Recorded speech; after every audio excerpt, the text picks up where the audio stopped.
من الشيطان الرجيم بسم الله الرحمن الرحيم إن هذا القرآن يهدي للتي هي أقوم ويبشر المؤمنين الذين يعملون الصالحات أن لهم أجرا كبيرا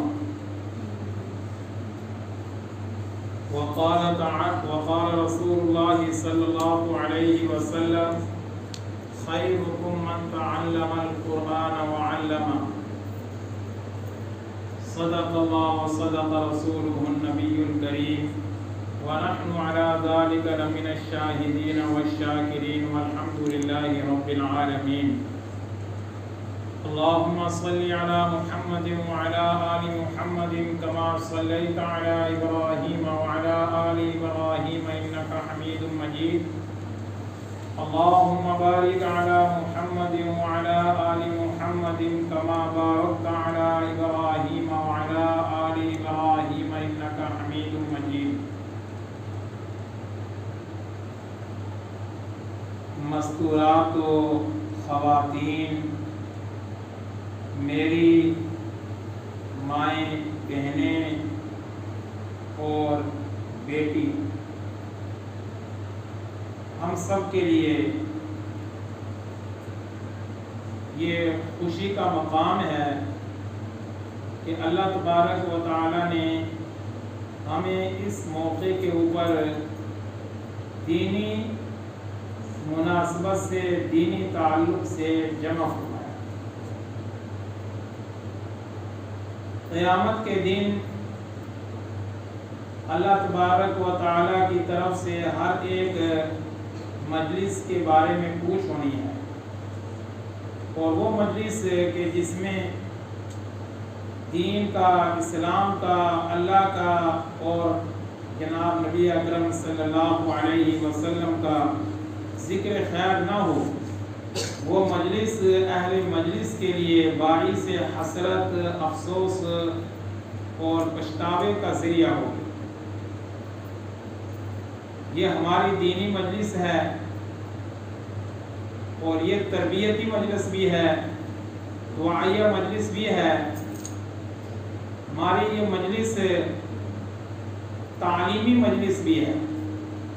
تربیت بھی تعلیم ہی کا ایک حصہ ہے اور تعلیم ہی کا ایک جز ہے، تعلیم سے جدا نہیں ہے۔ چنانچہ قرآن پاک اور احادیث مبارکہ کے قیمتی ذخیرے کے اندر اس چیز کی اہمیت، افادیت کو بھی تسلیم کیا گیا، اور وقتاً فوقتاً جا بجا اس کے اوپر احکام بھی اللہ تبارک و تعالی نے عطا فرمائے۔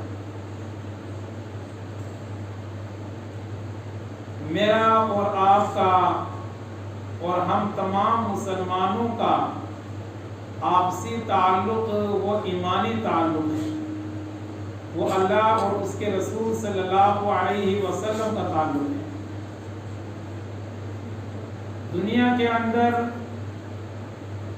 انسانوں کے آپس میں قسم قسم کے، طرح طرح کے تعلقات ہوتے ہیں۔ وہ تمام کے تمام تعلقات اس دنیا کے اندر ختم ہو جاتے ہیں، صرف ایک دینی تعلق ہے کہ جو برقرار رہتا ہے۔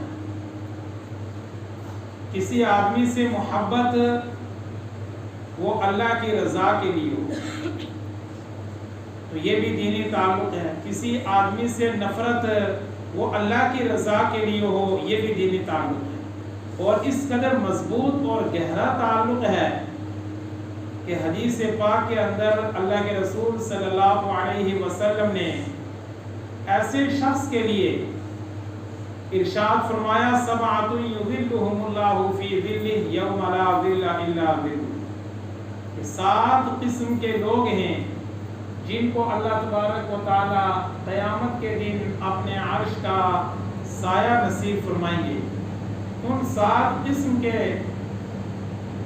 آدمیوں میں سے، لوگوں میں سے، اور ان 7 قسموں میں سے ایک قسم ان لوگوں کی ہے کہ جو صرف اور صرف اللہ کی ذات کے لیے محبت کرتے ہیں اور اللہ کی ذات کے لیے دوسروں سے لا تعلق ہو جاتے ہیں۔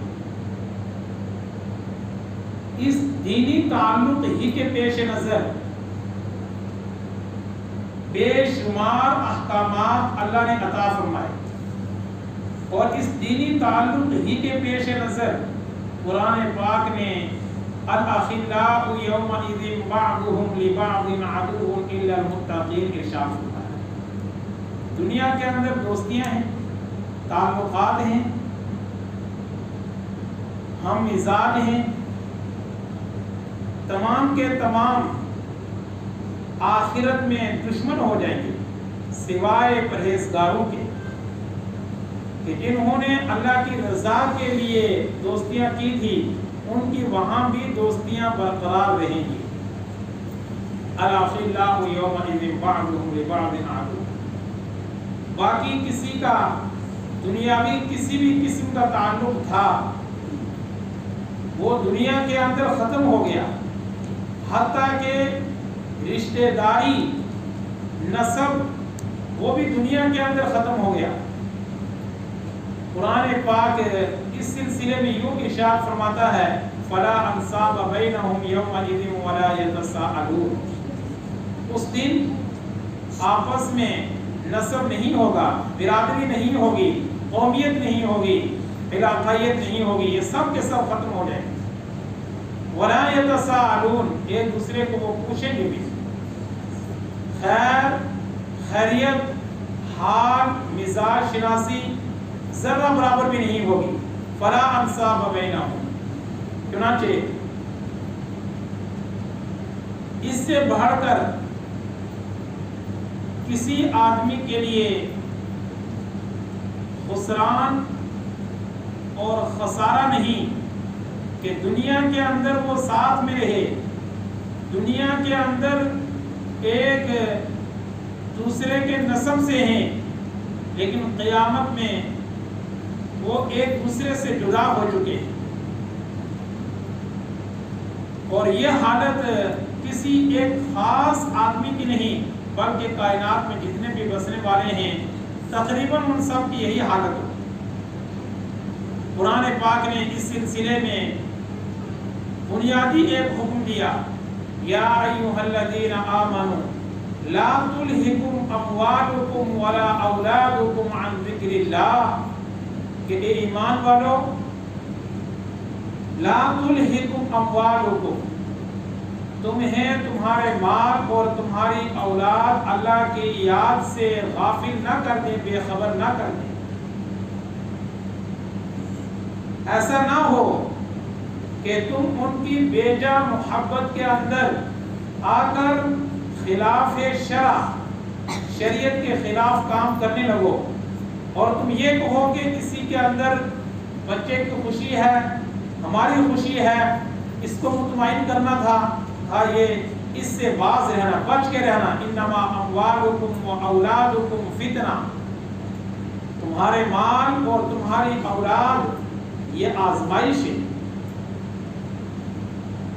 کہ انسان کے لیے یہ آزمائش ہے کہ ان کو وہ صحیح استعمال کر کے اللہ کے یہاں کامیابی سے ہمکنار ہوتا ہے، یا غلط استعمال کر کے، غلط تربیت اولاد کی کر کے اللہ کے یہاں وہ باس پرس کا سزاوار ہوتا ہے اور اللہ کی عدالت کے کٹہرے میں کھڑا ہو جاتا ہے۔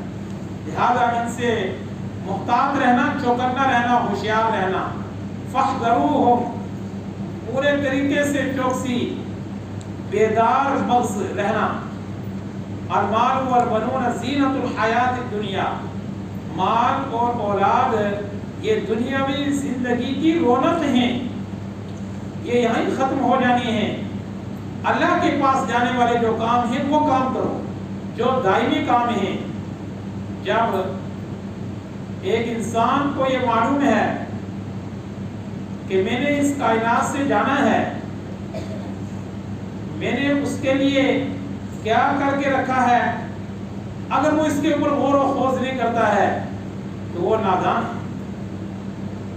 اللہ کے رسول صلی اللہ علیہ وسلم کی حدیث مبارک کے اندر یوں ہی ارشاد ہے الکیس من دان نفسہ وعمل لما بعد الموت، کہ عقل مند وہ ہے کہ جس نے اپنا محاسبہ کیا، اپنا جائزہ لیا، اپنے تمام کاموں کے اوپر نظر رکھی، غلط ہے صحیح، سچ ہے یا جھوٹ، حق ہے باطل، اسلام اس کی اجازت دیتا ہے یا نہیں، قرآن پاک کے اندر اس کی مذمت آئی ہے یا اس کی تعریف آئی ہے۔ الکیس من دان نفسہ، وہ ان تمام چیزوں کے اوپر غور و خوض کرے، وعمل لما بعد الموت، اور عقل مند ہوشیار دانا وہ ہے کہ جو مرنے کے بعد کی زندگی کے لیے تیاری کرے، یہ عقل مند ہے۔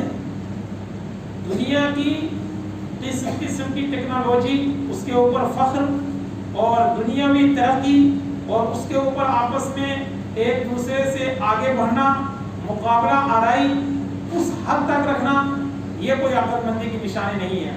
عقل مندی کی نشانی یہ ہے کہ آدمی دینی کاموں میں ایک دوسرے سے سبقت کرے، آگے بڑھے۔ وَفِي ذَلِكَ فَلْيَتَنَافَسِ الْمُتَنَافِسُونَ، کہ سبقت کرنے والوں کو، ریس لگانے والوں کو ان کاموں میں ریس لگانی چاہیے، مقابلہ کرنے والوں کو ان کاموں میں مقابلہ کرنا چاہیے، ہنر مندوں کو، باکمال لوگوں کو، صلاحیت والے لوگوں کو ان میں ان چیزوں کے اندر اپنے جوہر دکھانے چاہیے اور ان میں اپنی صلاحیتیں دکھانی چاہیے۔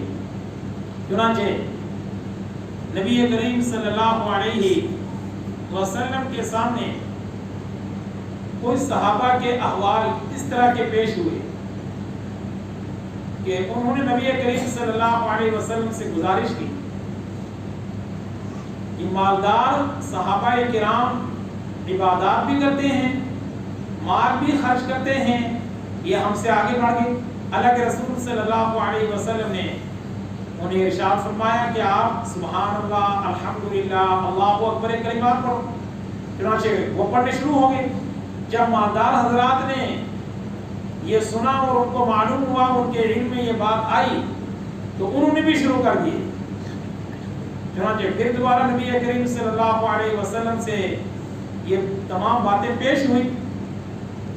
میں یہاں یہ مضمون روک کر آپ کو یہ سمجھانا چاہتا ہوں کہ دیکھو صحابہ کرام آپس میں کس چیز میں مقابلہ کیا کرتے تھے اور آپس میں ایک دوسرے سے کس چیز میں آگے بڑھتے تھے، دین کے اندر، ایمان کے اندر، آخرت بنانے والے کاموں کے اندر آگے بڑھا کرتے تھے۔ اور یہ صرف مرد حضرات نہیں، مستورات اور خواتین کا وہ کردار اور ان کے وہ بنیادی کام ہیں جو آج تک قرآن پاک کے اندر بھی ہیں، احادیث مبارکہ کی قیمتی ذخیرے میں بھی ہیں، تاریخ کے اوراق کے اندر بھی موجود ہیں۔ مستورات اور خواتین میں سے جنہوں نے پہلی ہجرت یعنی حبشہ کی ہجرت کی، ان میں سے حضرت ام سلمہ رضی اللہ تعالی عنہا بھی ہیں۔ بعد میں یہ نبی کریم صلی اللہ علیہ وسلم کی زوجائے مطہرہ بنی ہیں۔ بہرحال انہوں نے پہلی ہجرت کی، اس کے بعد انہوں نے دوسری ہجرت بھی کی، لیکن دوسری ہجرت کی ان کی عجیب روداد اور داستان ہے۔ ان کے خاوند ابو سلمہ رضی اللہ عنہ ہیں۔ ان دونوں نے پہلے حبشہ کی طرف ہجرت کی، پھر یہ واپس مکہ آئے اور مکہ سے پھر مدینہ کی طرف ہجرت کر رہے تھے۔ ان کے ساتھ ان کا بیٹا بھی تھا، بیٹا چھوٹا تھا۔ یہ ہجرت کے لیے نکل پڑے ہیں۔ راستے میں جب ام سلمہ رضی اللہ تعالی عنہا کے گھر والوں کو معلوم ہوا کہ وہ مدینہ جا رہی ہیں، ہجرت کر رہی ہیں، اپنی آبادی کو، اپنے وطن کو خیر بات کہہ رہی ہیں، اپنے رشتہ داروں سے لا تعلق ہو رہی ہیں، تمام طرح کی چیزوں سے وہ سبک دوش ہو کر اور تمام طرح کی چیزوں سے وہ بیزار ہو کر، متنفر ہو کر، اللہ کے دین کے ساتھ محبت رکھتے ہوئے وہ ہجرت کر رہی ہیں۔ تو انہوں نے اپنی بیٹی کو روک لیا اور حضرت ابو سلمہ رضی اللہ تعالی عنہ سے کہا کہ آپ جائیں، ہم اپنی بیٹی کو نہیں جانے دیں گے۔ جب ابو سلمہ رضی اللہ تعالی عنہ کے گھر والوں کو پتہ لگا، انہوں نے کہا کہ آپ نے اپنی بیٹی کو جانے نہیں دیا، تو یہ بیٹا ہمارے بیٹے کا ہے، اس کو ہم تمہارے پاس نہیں رکھیں گے، ہم لے جائیں گے۔ ابو سلمہ رضی اللہ تعالی عنہ ہجرت فرما کر مدینہ المنورہ آ گئے۔ بیٹا ان کا حضرت ابو سلمہ رضی اللہ تعالی عنہ کے والدین کے پاس ہے، ان کے گھر میں ہے، اور ام سلمہ رضی اللہ تعالی عنہ یہ اپنے گھر میں ہیں، یعنی ام سلمہ رضی اللہ تعالی عنہ اپنے میکے میں ہیں، شوہر مدینے میں ہیں، ان کا بیٹا ان کے سسرال میں ہے، اور یہ بیچاری ہجرت کے شوق میں، اسلام کے شوق میں روزانہ اپنے گھر سے نکل کر اس جگہ پر آتی جہاں سے ان کی جدائی ہوئی تھی، وہاں آ کر یہ روتی، ان کی ہچکیاں بن جاتی کہ اللہ میرے لیے کوئی راستہ نکال۔ یہ حالت ان کی 1 سال تک مسلسل رہی، 1 سال ان کی یہی حالت رہی۔ آخر کار ان کے چاچے زاد بھائی کو ان کے اوپر ترس آیا، رحم آیا، انہوں نے اپنے خاندان سے کہا کہ یہ بیچاری دن بھر اپنے گھر سے نکل کر یہاں آ کر روتی رہتی ہے، حامد اس کا مدینے میں، بیٹا ان کے سسرال کے اندر ہے، آخر کار اس کو کس چیز کی سزا ہے؟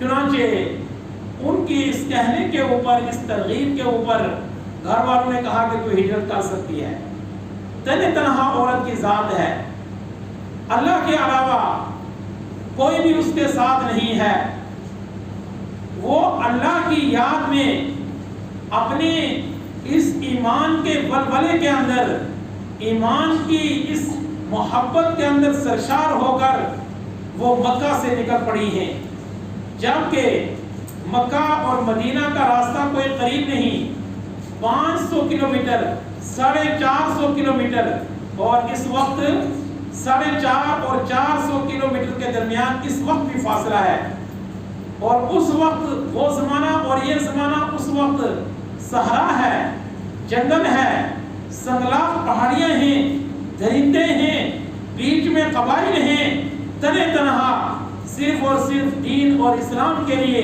اللہ کی محبت کے لیے، اپنی آخرت کے لیے نکل کھڑی ہوئی ہیں۔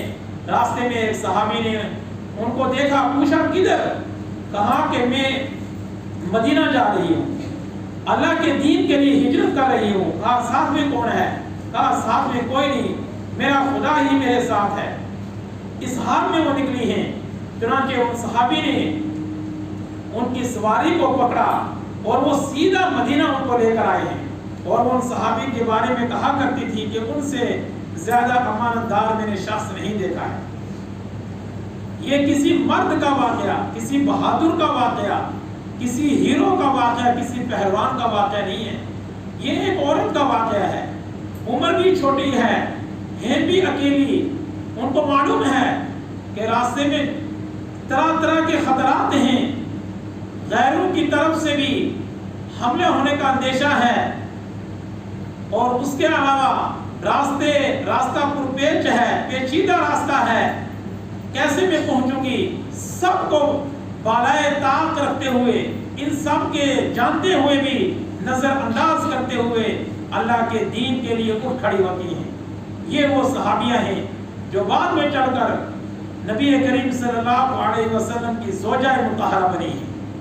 یہ وہ پارسا ہیں کہ اللہ تبارک و تعالیٰ کو یہ منظور ہوا کہ یہ میرے محبوب صلی اللہ علیہ وسلم کے عقد نکاح میں آئے، چنانچہ ان کے خامد کا انتقال ہوا، نبی کریم صلی اللہ علیہ وسلم کا عقد مسنون ان کے ساتھ ہوا۔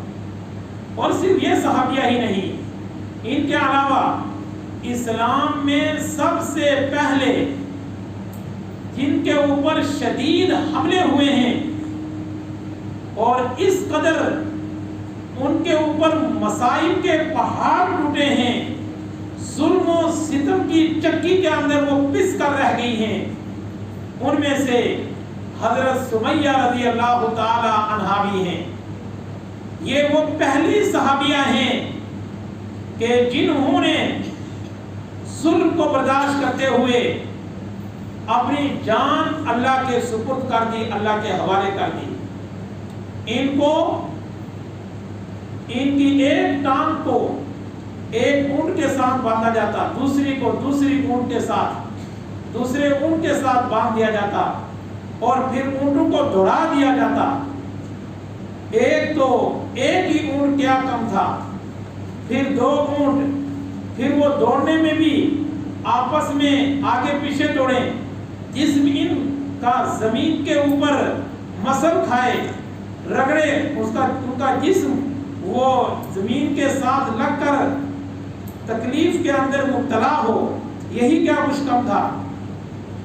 اس کے علاوہ اخیر میں ان کی شہادت اس طرح ہوئی کہ ابو جہل نے ان کی پردے کے مقام کے اوپر نیزہ مارا اور یہ اللہ کے حوالے ہو گئی. لیکن اپنے ایمان کا سودا نہیں کیا، اپنے ایمان کا سودا نہیں کیا ہے، مظالم کو برداشت کیا ہے. ہمارے اوپر یہ حالات نہیں ہیں، ہمارے اوپر یہ مظالم نہیں ہیں، ہمارے لیے اس قدر سخت حالات پیدا نہیں ہوئے ہیں. ان تمام کے ہوتے ہوئے بھی اگر ہم ایک ماحول ساز، اس دینی ماحول کے اندر رہتے ہوئے بھی ہم اگر عبادات کے لیے کمر بستہ نہ ہو، اللہ کی یاد نہ آئے، ہم قرآن پاک کی تلاوت نہ کریں، تو ہمارے لیے کس قدر بھیانک منظر ہے، خوفناک منظر ہے، کس قدر حالات ہیں.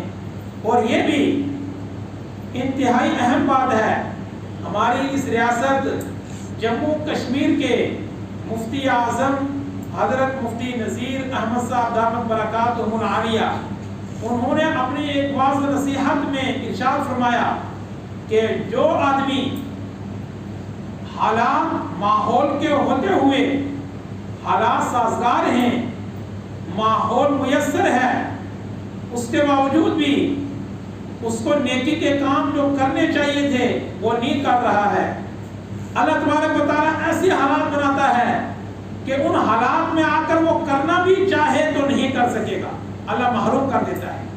کیونکہ اللہ تبارک و تعالیٰ نے ایک وقت دیا تھا، اس وقت کو گنوا دیا. اب وہ وقت اپنا حساب لے کر رہے گا. ہم حساب دیں کہ نہ دیں، اب وقت حساب لے کر رہے گا. ہمیں خمیازہ بھگتنا پڑے گا اور اپنے اس بری حرکت کی جو سزا ہوگی اس کو جھیلنا پڑے گا. ایسا نہیں ہے کہ ہمیں یوں ہی چھوڑ دیا جائے گا. تاریخ کے اندر وہ مستورات بھی رہی ہیں جن سے بڑے بڑے علماء نے اور ذی علم حضرات نے استفادہ کیا، ان سے فائدہ اٹھایا، ان سے علم حاصل کیا ہے. ان میں سے امی عائشہ رضی اللہ عنہا بھی ہیں. یہ 2200 سے زائد حدیثوں کی راویہ ہیں. چھوٹی عمر تھی ان کی کہ نبی کریم صلی اللہ علیہ وسلم وصال فرما گئے. بڑے بڑے صحابہ اہم اہم مسائل میں ان کی طرف رجوع ہوتے تھے اور ان سے مسئلے پوچھا کرتے تھے. یہ صحابیہ ہیں، زوجہ مطہرہ ہیں، اسلام کے اندر فقیہہ ہیں، ممتاز مقام رکھتی ہیں. اور یہ ان کے تمام کے ساتھ ساتھ یہ خاتون ہیں، یہ مرد نہیں ہیں، خاتون ہیں. انہوں نے یہ تمام کمالات دکھائے ہیں، تقوی کے اندر، فتویٰ کے اندر، پرہیزگاری کے اندر. اور صحابیہ کو چھوڑ کر آج تک اس امت کے اندر اللہ تبارک و تعالیٰ نے ایسی خواتین رکھی ہیں کہ جو اس وقت کے اندر بھی رابعہ بصری جیسی صفات کی حامل ہیں. وہ زہد اور تقویٰ کے اس مقام کے اوپر فائز ہیں کہ دنیا ان کو دیکھ کر اشش کر جاتی ہے. اس وقت بھی اس طرح کی مستورات ہیں جو گھریلو تمام کاموں کے ساتھ ساتھ، گھریلو تمام کاموں کی ذمہ داریاں نبھانے کے ساتھ روزمرہ قرآن پاک کی کتنی پاروں کی تلاوت کر لیتی ہیں. صرف پارے کی نہیں، رکوع کی نہیں، صفحے کی نہیں، کتنے پاروں کی تلاوت کر لیتی ہیں. تہجد گزار ہیں، 5 وقت کی نماز وہ تو ہے ہی فرض ہے، تہجد گزار ہیں. تسبیحات وہ ان کی زبان کے اوپر ورد زبان ہیں، تسبیحات وہ ورد زبان بنی ہوئی ہیں. میں اور آپ یہ ان تمام ماحول کے اندر رہتے ہوئے بھی اگر اپنے اندر انقلاب نہیں لاتے ہیں تو پھر ہمیں اور کس چیز کا پھر انتظار ہے. ہمارے درمیان ہے کہ وہ عورتیں جو واعظ و نصیحت کر رہی ہیں، وہ عورتیں جو مدارس کے اندر پڑھا رہی ہیں، وہ عورتیں جو گھر کا کام کاج کر رہی ہیں، اس کے ساتھ ساتھ ہے وہ اپنے تمام دینی فرائض بھی انجام دے رہی ہیں. اور یہ اس وقت میں بھی تھا، اس وقت میں بھی ہے. آپ اندازہ لگائیں کہ خاتون جنت سیدہ فاطمہ الزہرا رضی اللہ تعالی عنہا قرآن خوان بھی ہیں، تسبیح خوان بھی ہیں، احکام شرع کی پابند بھی ہیں.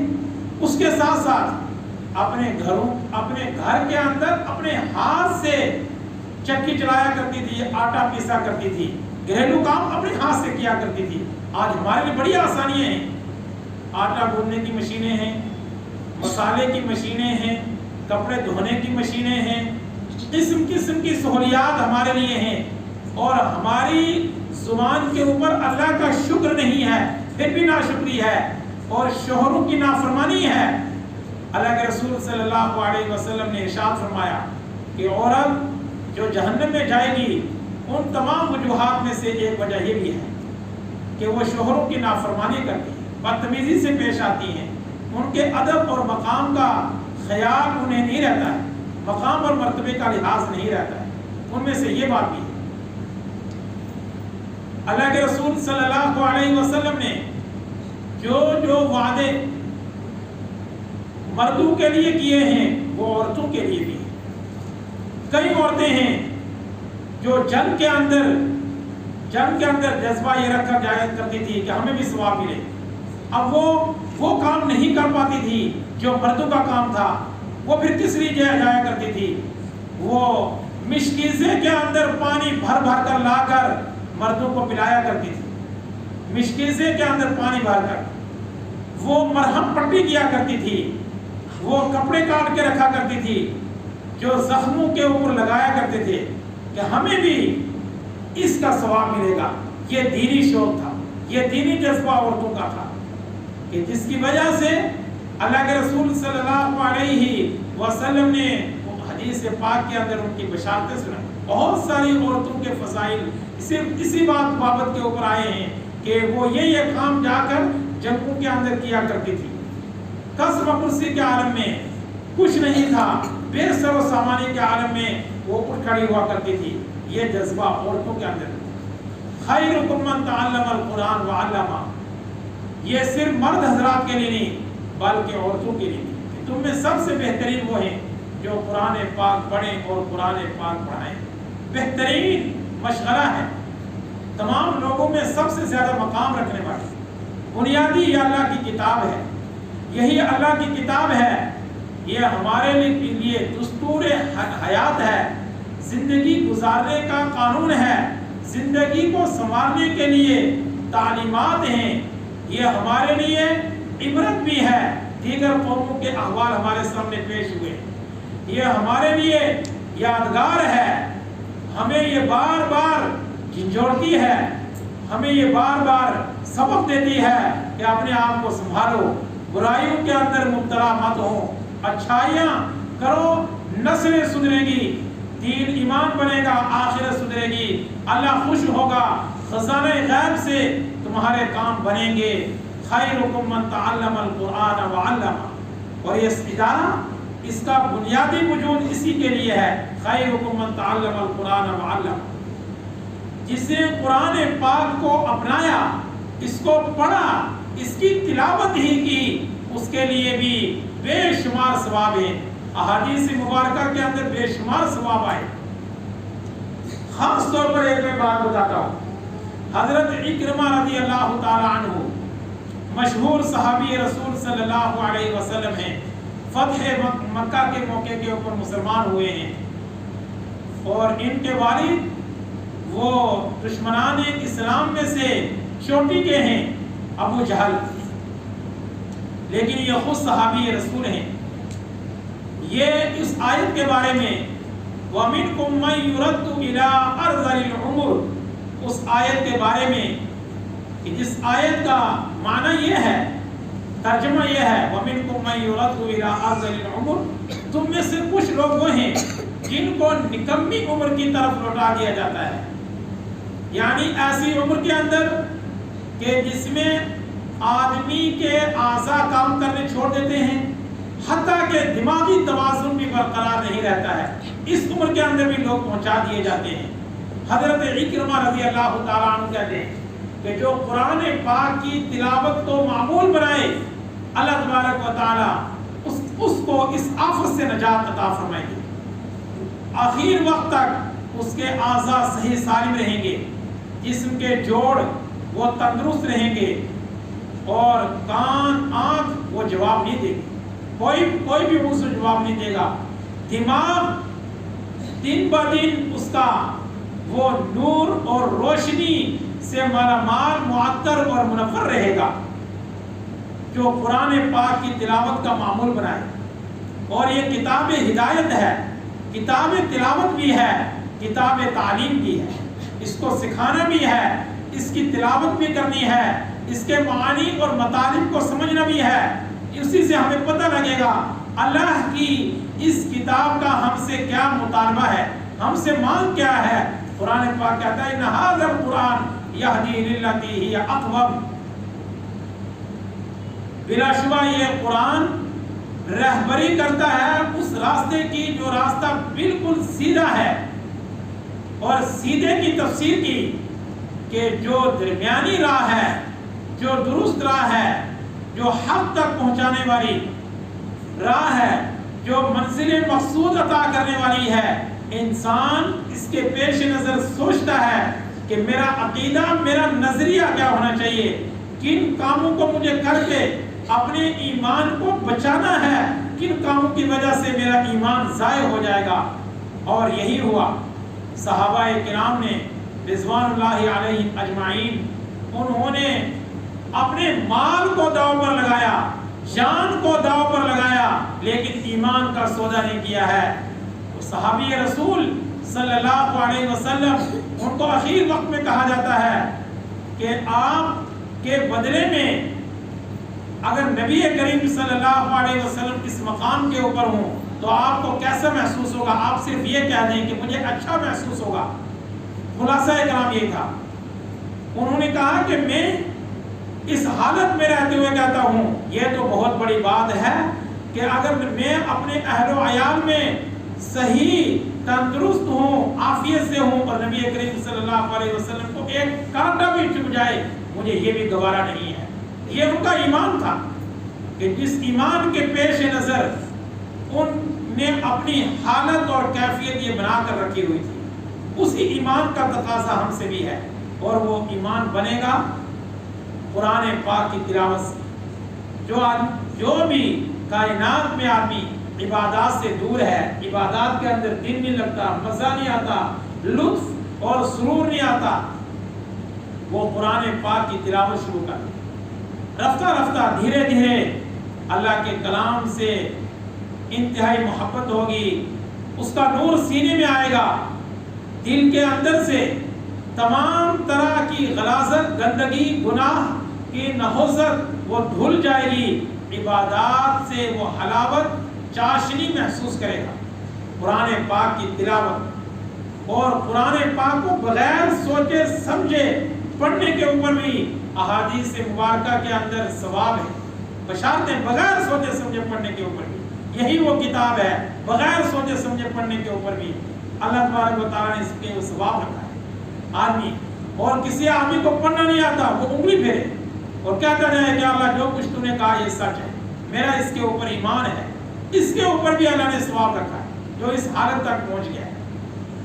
اور اس کے لیے بنیادی ہمت چاہیے، آدمی ہمت کر کے اللہ کے کلام کو پڑھے۔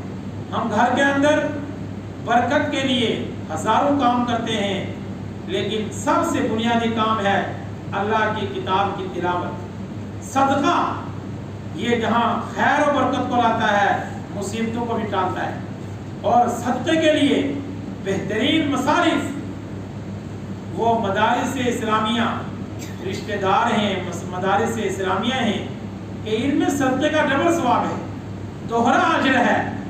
تو جہاں خیر و برکت قرآن پاک کی تلاوت کے ذریعے آتی ہے، وہاں صدقات اور خیرات کے ذریعے بھی آتی ہے۔ مشہور ہمارے اس ملک کے مبلغ اور داعی حضرت مولانا کلیم صدیقی صاحب دامت برکاتہ العالیہ،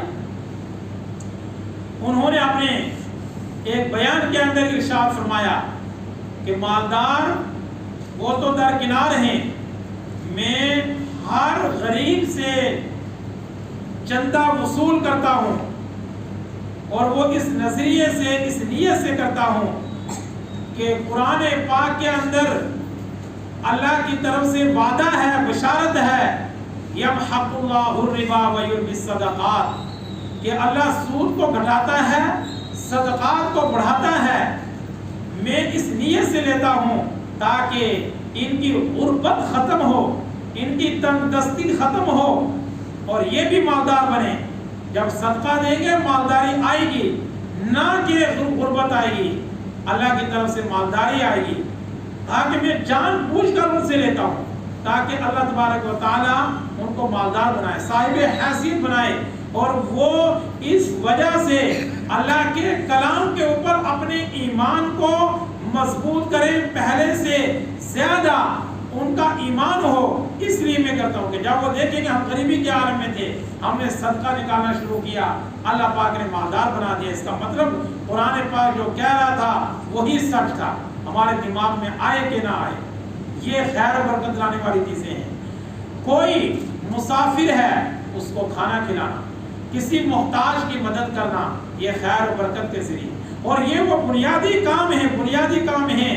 نبی کریم صلی اللہ علیہ وسلم کو تسلی دیتے ہوئے مائی خدیجۃ الکبریٰ رضی اللہ تعالی عنہا نے یہ کلمات آقا مدنی صلی اللہ علیہ وسلم کی خدمت میں پیش فرمائے کہ اللہ آپ کو ضائع نہیں کرے گا، کلا ہرگز نہیں، کہ اللہ آپ کو ضائع نہیں کرے گا، اس لیے کہ آپ کمزوروں کی مدد کرتے ہیں، آپ جو بوجھ کو نہیں اٹھا سکتے ان کا بوجھ اٹھاتے ہیں، آپ اللہ پاک آپ کو ضائع نہیں کرے گا۔ معلوم ہوا کہ یہ دین اسلام کے بنیادی کام ہے۔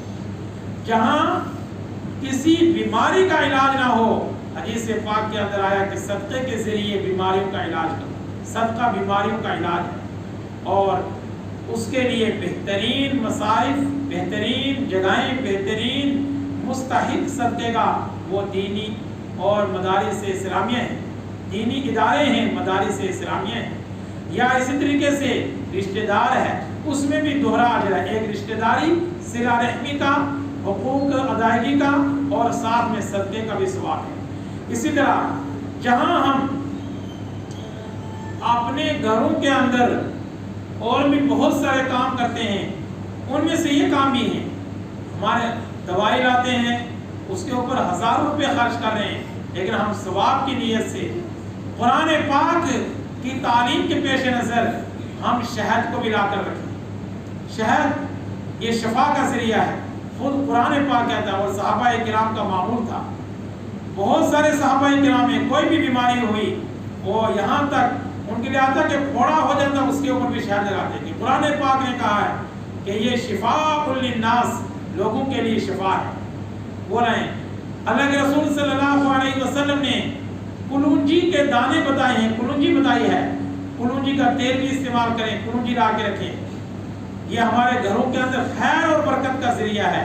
ان چیزوں کے ذریعے ظاہر بھی صاف ہوتا ہے، باطن بھی صاف ہوتا ہے، اندرون بھی صاف ہوتا ہے، اور باہر کا حصہ بھی صاف ہوتا ہے۔ پھر ایمان بڑھے گا، ایمان کے اندر ترقی آئے گی۔ زیتون کا تیل ہے، یہ بھی لا کے رکھیں، کیونکہ یہ قرآن پاک نے اس کو شجرہ مبارکہ کہا ہے، اس کو لا کے رکھیں۔ والتین والزیتون، اس کی قسم کھائیں۔ انجیر استعمال کریں، 1000 بیماریوں کی شفا ہے۔ یہ تمام چیزیں یہ قرآنی تعلیمات ہیں۔ ہم جہاں دیگر عبادات کرتے ہیں، یہ ان کو بھی عبادات سمجھیں، کیونکہ قرآن کا حکم سمجھ کر ہم کر رہے ہیں۔ اللہ تبارک و تعالی مجھے بھی آپ کو بھی ان تمام کہی ہوئی باتوں کے اوپر عمل پیرا ہونے کی توفیق عطا فرمائے، اور ہمارے اس مجلس کو کامیاب فرمائے۔ ہمارے لیے ذخیرہ آخرت فرمائے۔ اللہ تبارک و تعالی اس مجلس کی برکات ہم سب کو عطا فرمائے، اور جو بھی اپنے وقت کو نکال کر مستورات تشریف لائی ہیں، اللہ تبارک و تعالی ہر ایک آنے والی کے جذبے کو قبول اور منظور فرمائے، اور بالخصوص جس ادارے نے ہمارے لیے موقع فراہم کیا ہے اس ادارے کو دن دگنی رات چگنی ترقی عطا فرمائے، اور آبادی کے اندر خیر کے پھیلنے اور خیر پھیلانے کا ذریعہ بنائے، نیک لوگوں کی آمد اس میں عطا فرمائے، اور ہر طرح کے شرور و فتن سے اس ادارے کی حفاظت فرمائے۔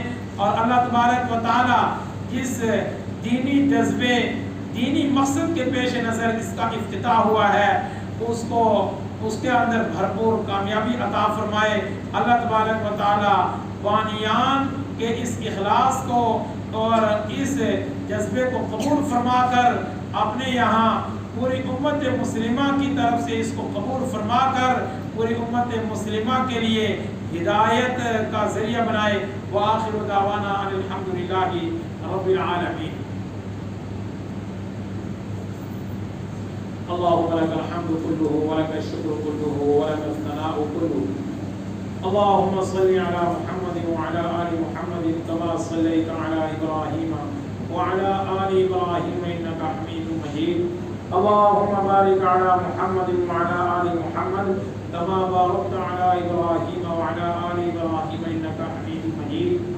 ربنا آتنا في الدنيا حسنة وفي الآخرة حسنة وقنا عذاب النار۔ اللهم اغفر لنا وللمؤمنين والمؤمنات والمسلمين والمسلمات الأحياء منهم والأموات، رب ارحمهما كما ربياني صغيرا۔ اللهم إنا نسألك من خير ما سألك منه نبيك محمد صلى الله عليه وسلم، ونعوذ بك من شر ما استعاذ منه نبيك محمد صلى الله عليه وسلم، وأنت المستعان وعليك البلاغ، ولا حول ولا قوة إلا بالله العلي العظيم۔ مالک الملک پروردگار عالم، اے اللہ ہم سب تیرے بندے ہیں، اے اللہ ہم سب عاجز ہیں، بے بس ہیں۔ الہ العالمین پروردگار عالم، تیرے دربار کے اندر دست سوال دراز کیے ہیں، بھیک مانگتے ہیں۔ الہ العالمین تو ہم سب کے گناہوں کو معاف فرما۔ الہ العالمین اس مجلس کا جو مقصد ہے اس مقصد کے اندر ہم سب کو بھرپور کامیابی عطا فرما۔ مولا کریم پروردگار عالم، ہم سب تیرے در کے سوالی ہیں، تو سوالی کے لیے کہتا وَأَمَّا السَّائِلَ فَلَا تَنْهَرْ، کہ سائل کو مت جھڑکو، سائل کو مت ڈانٹو۔ الہ العالمین تو خود کہتا ہے اِنَّكَ لَا تُخْلِفُ الْمِيعَادَ، کہ تو وعدوں کی خلاف ورزی نہیں کرتا ہے، تیرے وعدے لا تبدیل لکلمات اللہ، ان کے اندر کوئی تبدیلی نہیں ہے۔ اے اللہ ہم سب نے ہاتھ پھیلائے ہیں، اس کے اندر مولا کریم حفاظ بھی ہیں، دین پڑھنے والی بچیاں بھی ہیں، مہمانان رسول بھی ہیں۔ مولا کریم نہ معلوم کہ اس کے اندر کتنی حجاج کرام ہیں، مولا کریم کتنی قرآن خواہ ہیں، کتنی تہجد گزار ہیں۔ مولا کریم اپنے اوقات نکال کر اپنے اوقات کو فارغ کر کے تیرے دین کے لیے جمع ہوئی۔ الہ العالمین اس جمع ہونے کو قبول فرما۔ الہ العالمین اس جمع ہونے کا مقصد صرف اور صرف فکر آخرت ہے۔ الہ العالمین تیری محبت ہے، نبی کریم صلی اللہ علیہ وسلم کی عقیدت ہے۔ الہ العالمین اسی مقصد کے اوپر جمع ہوئی ہے۔ الہ العالمین ہم سب کے جمع ہونے کو قبول فرما، ہماری توبہ کو قبول فرما۔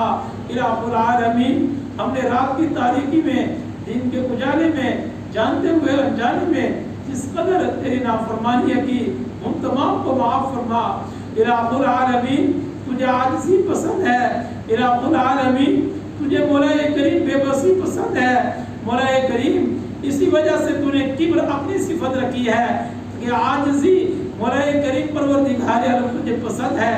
کبر تیرے علاوہ کسی کے لیے جشتہ نہیں، کسی کی شایان شان نہیں، کسی کے لیے موضوع نہیں۔ الہ العالمین ہم تیرے بندے ہیں، ایمان والے ہیں، کلمہ گوئے ہیں۔ الہ العالمین ہم سب توبہ کے لیے جمع ہوئے ہیں۔ الہ العالمین تو ہم سب کی توبہ کو قبول فرما، ہمارے گناہوں کو معاف فرما، ہمارے بگڑے ہوئے کاموں کو درست فرما، رکے ہوئے کاموں کو جاری فرما، ہمارے اہل و عیال کو نیک صالح اور فرما بردار بنا، ہماری تمام پریشانیوں کو ختم فرما، الہ العالمین بے روزگاری کو ختم فرما، الہ العالمین ہر چیز میں خیر اور برکت عطا فرما، الہ العالمین دین کے جو کام ہم سے ہو رہے ہیں الہ العالمین ان کے اندر بہتری عطا فرما، مزید ہمت عطا فرما، مزید حوصلے عطا فرما، مولا کریم اس ادارے کو دن دگنی رات چگنی ترقی عطا فرما، اس کے تمام طرح کے اسباب مہیا فرما، جو قرضہ ہے اس کو ادا فرما، مولا کریم اس کے لیے جو توجہ زمین کے سلسلے میں ہو رہی ہے الہ العالمین خزانہ غیب سے زمین کی فراہمی عطا فرما، الہ العالمین تمام بانیان کو مولا کریم ہر طرح کی نعمتوں سے مالا مال فرما، جو بچے پڑھ رہے ان کو مولا کریم قرآن پاک کی تعلیم کے اندر خوبصورتی عطا فرما، کامیابی عطا فرما، ان کے دلوں کو مجلہ مصفہ مزکہ فرما، مولا کریم پورے خاندانوں کے لیے سدھرنے کا ذریعہ بنا، سدھار کا ذریعہ بنا، تربیت کا ذریعہ بنا، ہدایت کا ذریعہ بنا، کسی کو ضائع نہ فرما، مولا کریم کسی کو بھی ضائع نہ فرما، ہر ایک کو قرآن پاک سے مالا مال فرما، مولا کریم پروردگار عالم اس ادارے کی ہر طرف سے مدد فرما، مولا کریم ہر قسم کے شرور و فتن سے حفاظت فرما، مولا کریم ہر طرح سے مدد فرما، ہر طرح کے شرور و فتن سے حفاظت فرما، اس جذبے کے پیش نظر مولا کریم اس کو شروع کیا گیا اس جذبے کو قبول فرما، مولا کریم پروردگار عالم جن جن حضرات نے دعائیں کی ہیں اس ادارے کے لیے ان تمام کی دعاؤں کو قبول فرما، اے اللہ ہم سب کی اس مجلس کو قبول فرما، پوری آبادی کے اندر خیر منتقل فرما، ہمارے گھروں کے اندر خیر منتقل فرما، ہر قسم کے شرور و فتن سے حفاظت فرما، مولا کریم ایمان پر خاتمہ نصیب فرما، بری موت سے حفاظت فرما، حادثے کی موت سے حفاظت فرما، اچانک موت سے حفاظت فرما، الہ العالمین ہماری نسلوں کو دین اسلام کے اوپر قائم اور دائم فرما، مولا کریم جن حضرات نے دعاؤں کے لیے کہا ہے یا جن کے حقوق ہیں یا جن کے احسانات ہیں ان تمام کے حق میں ہماری اس دعا کو قبول فرما، ہر بیماری سے شفا عطا فرما، یا اللہ جو لوگ غلط مقدمات کے اندر ہیں ان کو باعزت بری فرما، جو بے قصور جیلوں میں بند ہیں ان کو رہائی عطا فرما، الہ العالمین جو بے روزگار ہیں ان کو روزگار عطا فرما، مولا کریم جو دین سے دور ہیں ان کو اپنے دین کی محبت عطا فرما، ہم سب کی اس دعا کو اپنے فضل و کرم سے اپنی بارگاہ عزت کے اندر شرف قبولیت نصیب فرما، ربنا تقبل منا انک انت السمیع العلیم وتب علینا انک انت التواب الرحیم، وصلی اللہ تعالی علی خیر خلقہ سیدنا محمد وعلی آلہ وصحبہ اجمعین۔